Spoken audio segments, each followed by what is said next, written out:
सगळ्यांचं मी धन्यवाद मानतो, आभार मानतो की त्यांनी माझ्यावर खूप प्रेम केलं.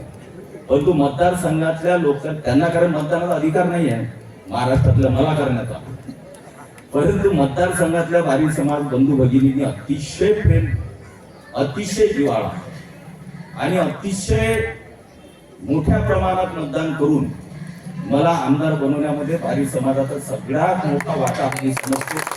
आणि तुमच्या ऋणात राहील, सदैव तुमच्या ऋणात राहील. आणि समाज म्हणून जे जे काम असेल ते निश्चितपणे होतील. आणि एक लक्षात घ्या की मी भारी समाजाचाच आहे, हे तुमच्या डोक्यात फिक्स करा. निश्चितपणे तुम्हाला कुठेही कोणत्याही याच्यामध्ये विचार करण्याची आवश्यकता भासणार नाही. कारण शेवटी मनुष्य निवडून आल्यानंतर तो कोणत्या एका समाजाचा नसतो, पण प्रत्येक समाजाला वाटते की आमचा समाजाचा आमदार झाला पाहिजे. प्रवीणजी दटकेच्या रूपाने तर झाला, पण हाही सुद्धा दुसरा आमदार भारी समाजाचाच आहे हे आपल्या